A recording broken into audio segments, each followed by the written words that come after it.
Yo, yo, what's the word? Your boy LB Papa. Game 4, post game live reaction. Man, I think that was the best game out the series, man. That was real competitive, real back and forth, real aggressive, real one team not liking the other, real playoff basketball, man. Real Scott Foster uh special. Uh I don't even know where to start, man. 111, 104. OKC comes out to tie at 2-2. Um, Shea has a great game, 35 points. Really asserting his dominance in the last 5 minutes, really the last quarter. Really just going crazy on the free throw line, making clutch shots, threes, and ones.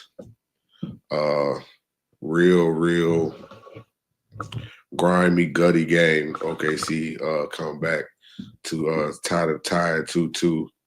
And I don't know where to start, man. Indiana, they definitely had a control of the game for a majority of the game. Um,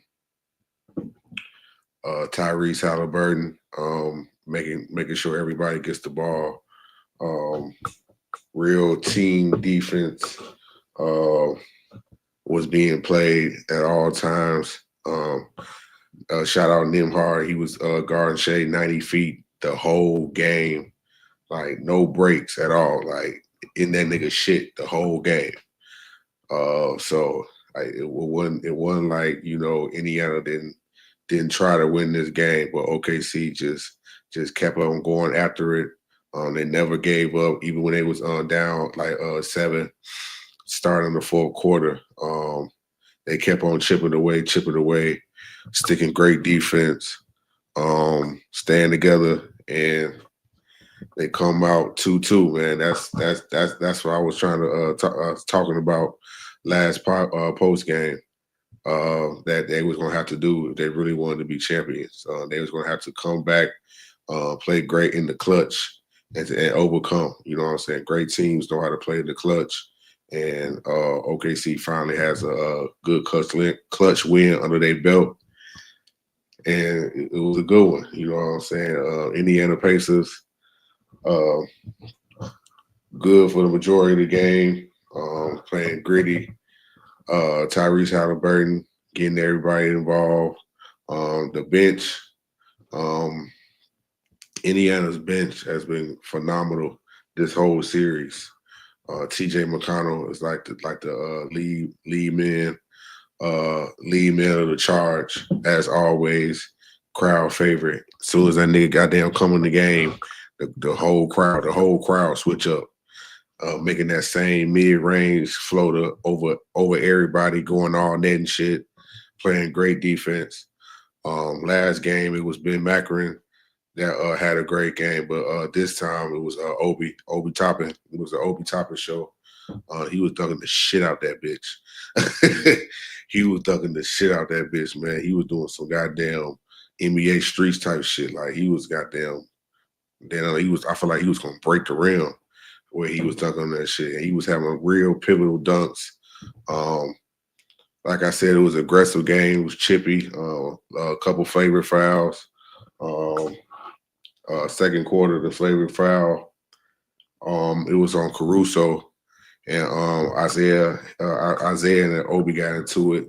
And now this is the first time we seeing them like kind of like getting chippy, like they were saying on the broadcast. You can see that like they not fucking with each other, like all that, like trying to be cool shit over. You know what I'm saying? They ain't liking each other. The fouls getting a little bit more personable. They starting to talk shit now more on the court. And you can see like it's a real live finals playoff atmosphere. You know what I'm saying? And it's crazy. Like the whole talk was about it being in a small market and seeing people was going to watch it and shit like that. Man, real hoopers don't give a fuck about where they hooping at. Man, we just care about what's on the basketball court. And what I've been seeing on the basketball court is just like it's been great. You know what I'm saying? Like this is shit I grew up watching. This remind me of goddamn, goddamn that Sixers of LA, the Lakers. the Nets versus the Spurs type shit. Like it was real live, hard fouls, you know what I'm saying, real live team defense being played. And yeah, that's what I like to see. You know what I'm saying? But overall, I feel like, this is one of the best games of the series. The Pacers definitely, showed the world that, they are a for real team. They like I said, they led the majority of the way with Tyrese Halliburton, really controlling the scene. Um, Great production from their bench. Great energy. Like crashing the boards, playing great team defense. Really shooting the ball well from the three. I really feel like OKC's 3-point shooting today was the reason why they was really kind of in the pickle. They only made three threes in the whole game, 3 of 17. Um, but they made a lot of free throws. I'm gonna see. Let me go ahead and see how the exact number of free throws. It was absurd. Like it was damn near 9 for 9 in the first half when it came to the free throws.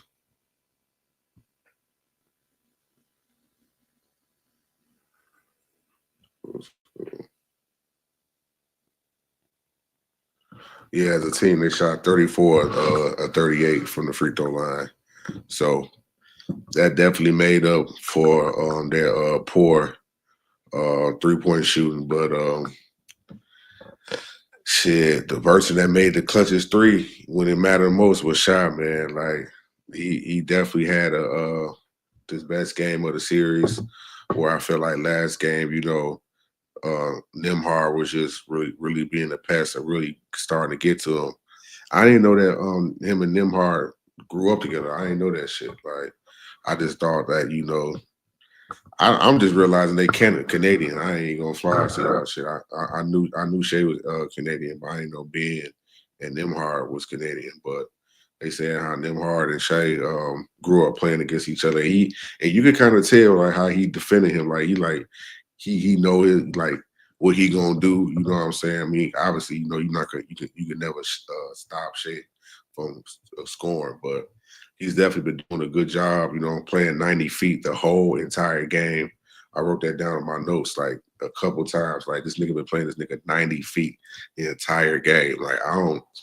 I'm kind of just shocked how much stamina this nigga got, man. He was just not. He wasn't even being out of breath or nothing. Like he in this nigga chest the entire game. But at the end of the day, you know what I'm saying, Shay. Shout out J Dub too. I feel like he had his best game of the series. 27 points.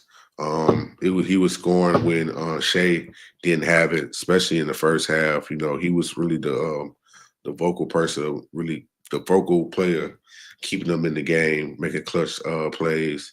But also, I feel like to me, the MVP of the game for the OKC Thunder was Alex Caruso. Like this game, he was playing like he was back out west. I ain't gonna lie, Caruso was everywhere. Um, Not to mention the point total. He had 20 points off the bench, but he had 5 steals, making real live impactful shots, crashing the boards, really trying to blocking the lanes. Anytime the Pacers was trying to make cross court passes, you could see that he turned up with the energy when it needed to be. When OKC was trying to get in their runs, like you can tell each time that Caruso stole the ball, like he had an extra burst of energy trying to get to the basket and trying to stack points so they could come back and ultimately win the game. So to me, I feel like Caruso, if it wasn't for Caruso's play the entire game, OKC would not win this game. You could tell his veteran presence, his championship prowess that he has. Being a champion for the Lakers is showing. And it's rubbing off on the other young guys, and that's allowing Shy to ease in when he's not really having a good offensive game starting off in the game. So great team win overall. Um, um, that's what's going to need to happen. The Indiana Pacers, they definitely played well, but it's just a lot of turnovers at the end of the game. I don't know what the fuck Ben Macaron was doing that last 30 seconds, but him and Scott Foster fucked it up for y'all. I ain't gonna lie. y'all had it.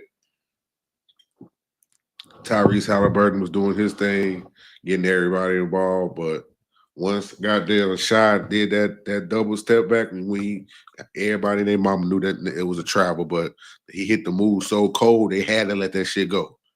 They had to let that shit go. And once he hit that shot, it was a wrap. It was a wrap.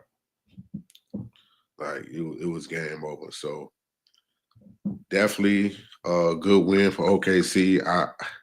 The way this shit looking now is definitely I feel like it might be game 7.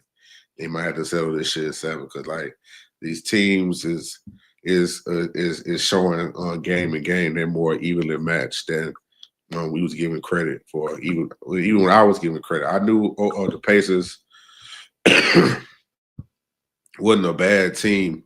They was one of the hottest teams coming in January in the whole NBA, but I didn't peep how more evenly matched they are, and they showing it game by game. Even though I feel like OKC is the more talented team, the Pacers make up for it by experience, more veterans on the team, obviously better coaching, and it's just when you've been playing hot, sometimes that shit rub off. So it's definitely going to be a more entertaining series. I just feel like for the Pacers, they just need to focus on lowering the turnovers in the second half. I feel like they was just playing a little bit too antsy, third and fourth quarter, especially they had the lead. Some of the times they were just rushing shots and not really getting into a set offense and just trying to like just dribble, get into the end of the clock. Then they try to make cross court passes, and then you got Aaron Fudd, Alex Caruso intercepting that shit and taking that shit back and getting points. You know what I'm saying? So I feel like they need to tighten up on the turnovers. Definitely in the second half. If they want to steal one and make this a 3-2 lead, but it's definitely evenly matched. Monday gonna be crazy. I'm kind of blue. They don't got a game on the weekend. We got to go the entire weekend with no game. That shit kind of lame. They gotta fix that schedule. Like they could have did that in the middle of the week. We definitely need more than one game on the weekend. Like that shit crazy. So, but game 5 OKC Monday. That's gonna be a crazy game for OKC. They, what I'm saying, they right there. You know what I'm saying? Each game they really should be. It should be 3-1. You know what I'm saying? Type shit. But they let one get away at the crib. They gotta really just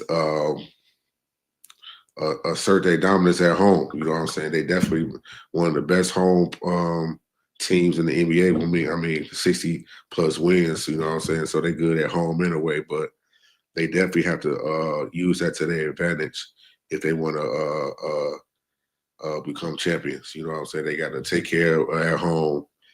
Shea got to be aggressive like he was today. You know what I'm saying? I would like him to get more in the fold early because I feel like it take him more like he'll start scoring like a couple basket late first quarter. But like I feel like if they really want to take advantage of the scenario right now, Shea gonna have to be on fire the whole motherfucking game. He can't be playing with it. You know what I'm saying? Trying to be cool, score 4 points at the end of the first quarter, and try to get more aggressive at the end. Like it's been working a couple times, but it's not. I feel like that's not gonna work if they trying to win Game 5. So he especially is gonna have to be aggressive coming to Game 5. Hit his shots. Stay aggressive, move around. Nimhard gonna be playing him 90 feet.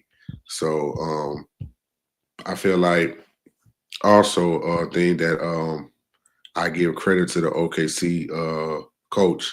I feel like he gave Shy a little bit of rest in the first quarter. You know what I'm saying? Once he realized, he really wasn't, aggressive and like hitting his shots, then allow him to come back towards the end of the first quarter, to really save his burst. And after he did that, I feel like the rest of the game, he went into overdrive and killed, had 35 points that really put that shit on his back and led the team to a series tied 2-2. So it's going to definitely have to be a group effort. OKC bench is going to have to wake up.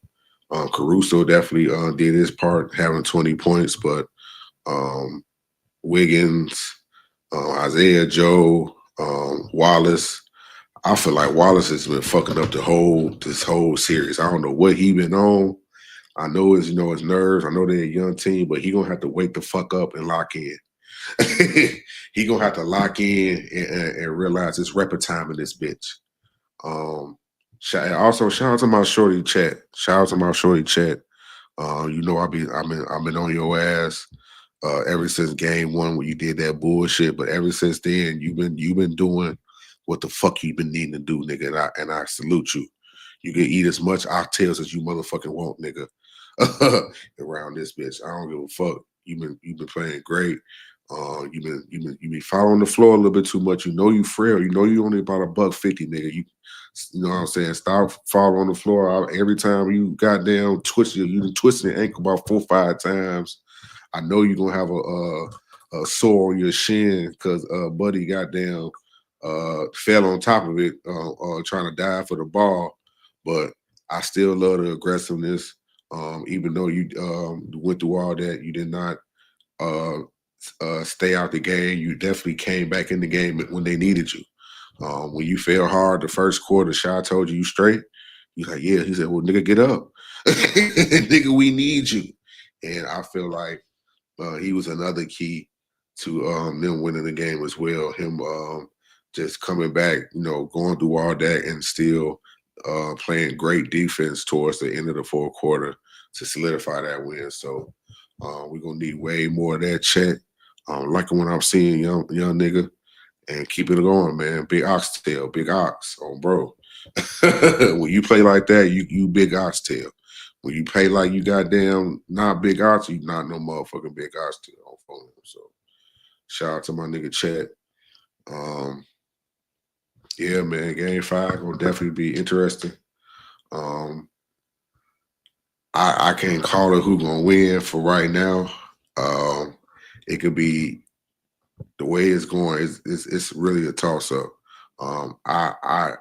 If I had to guess, I will believe that OKC will come out strong for Game 5 and take it over for 3-2 series to really solidify them being champions and take over that shit. They at the crib, man. You know what I'm saying? They can't be fucking around. They know what's at stake. You know what I'm saying? I know they're a young team. They've been through hell of battles. You know what I'm saying? This hasn't been an easy playoff series. They lost games they was supposed to win. Overcame large deficits, so they definitely been through their share of shit. So it's just time to, submit it. You know what I'm saying? Y'all at the crib. Okay, you know what I'm saying? The Pacers shouldn't be on none of that shit. Y'all, the crowd need to be turned. This it. You know what I'm saying? So I believe that they're going to win Game 5, but it's definitely going to be close. I don't see no more blowouts. I feel like, these teams know each other pretty well. They know each other's tendencies. That's that's expected. You know what I'm saying, in a series like this. But now, you know what I'm saying, this is just game 5, so I don't know. I'm expecting to see real life intensity. It's gonna be loud in OKC. It's gonna be the energy gonna be crazy. But I expect OKC to come out with a W. So until then, we'll be back for the game 5 post game live reaction. Appreciate y'all tuning in, listening to my thoughts. We'll definitely be back with my guests to break down what we see in the series. Until then, like and subscribe. Keep tuning in. Until next time, see y'all niggas when I see y'all. Peace.